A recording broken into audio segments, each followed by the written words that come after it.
Culture et patrimoine du judaïsme, une émission présentée par Emmanuel Attias. Chers auditeurs, bonjour. Depuis quelques jours, Israël est en guerre sur son territoire. Voilà 50 ans que l'État hébreu n'avait plus connu de conflit de cette intensité. Une attaque fulgurante et maîtrisée, menée par un Hamas préparé, ultra-violent et surtout déterminé à causer un maximum de pertes humaines au sein de la population de l'État hébreu. À J+6, côté israélien, on déplore déjà un bon millier de morts, et au minimum 4 fois plus de blessés. Le mouvement terroriste peut également se targuer d'avoir capturé 160 otages, destinés à servir le moment venu de monnaie d'échange, comme cela s'est produit par le passé avec le soldat Gilad Shalit, libéré en 2011 contre 1027 prisonniers palestiniens, pour moitié condamnés à perpétuité pour crimes de sang. Mais la question qui taraude le monde entier depuis samedi est la suivante. Comment Israël, dont l'armée est parmi les meilleures du monde, et dont les services de renseignement sont vantés depuis la guerre des 6 jours, a-t-il pu se retrouver dans semblable situation? Un premier facteur explicatif repose dans la préparation de longue date de cette agression censée laver l'humiliation de la guerre de Kippour, perdue par les nations arabes il y a 50 ans, en octobre 1973. Si nous le savons, il est inconcevable de penser que l'Aman, les services de renseignement militaire israéliens, l'ignoraient.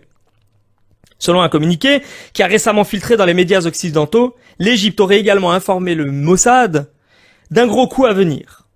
Enfin, le Shin Bet, les services intérieurs, dont l'une des missions est de lutter contre le terrorisme, ne peut être resté sourd au mouvement en provenance des groupes armés palestiniens ces dernières semaines. Alors, que s'est-il passé? Un souci de communication entre services de renseignement, c'est une éventualité. Un problème d'ego entre des partenaires souvent mis en concurrence par un gouvernement qui a fait de la sécurité sa priorité, c'est également possible. Mais c'est sans compter que la décision d'une intervention revient en définitive au Premier ministre en Israël. Le renseignement serait-il alors à mettre en cause, comme l'insinuent nombre d'experts? Parmi les autres facteurs explicatifs, il y a le timing. L'attaque a été réalisée sur une portion de mur mal gardée ces dernières semaines. À cela, plusieurs raisons.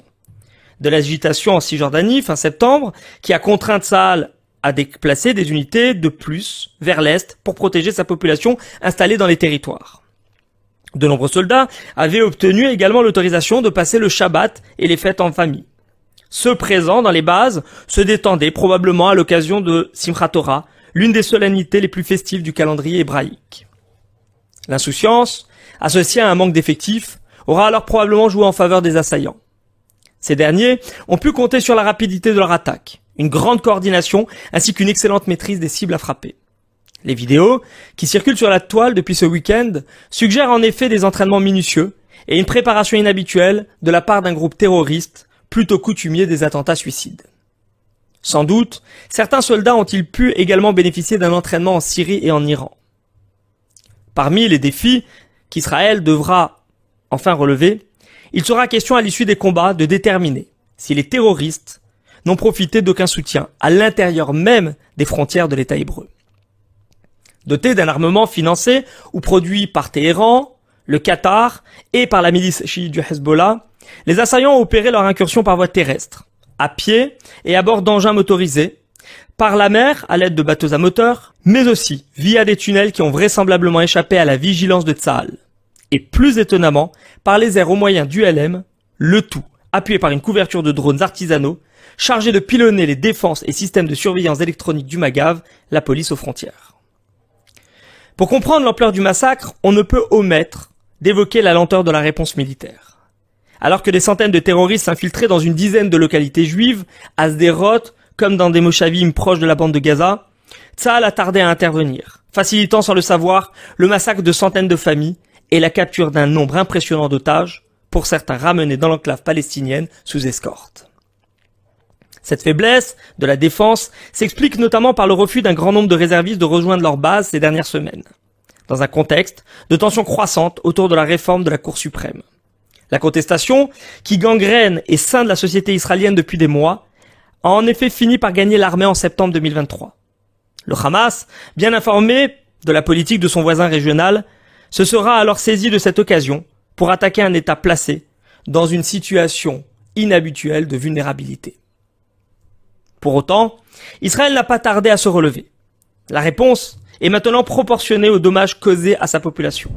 Des bombardements ciblés de l'armée de l'air israélienne ces derniers jours ont rayé de la carte le centre de Gaza City pendant que la population civile de l'enclave aux mains du Hamas a été invitée à rejoindre l'Égypte via un corridor sécurisé. 360 000 réservistes ont été rappelés à leur base pour sécuriser les frontières et des échos font état d'une possible opération terrestre de Tsahal pour rechercher les otages emmenés dans la bande de Gaza par les membres de l'organisation terroriste.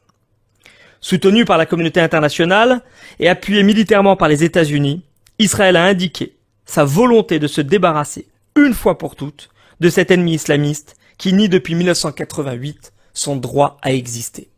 Vous pourrez prochainement retrouver cette chronique sur ma chaîne YouTube Patrimoine et Culture du Judaïsme. Je vous donne rendez-vous prochainement pour de nouvelles actualités. À bientôt. Culture et patrimoine du judaïsme, une émission présentée par Emmanuel Attias.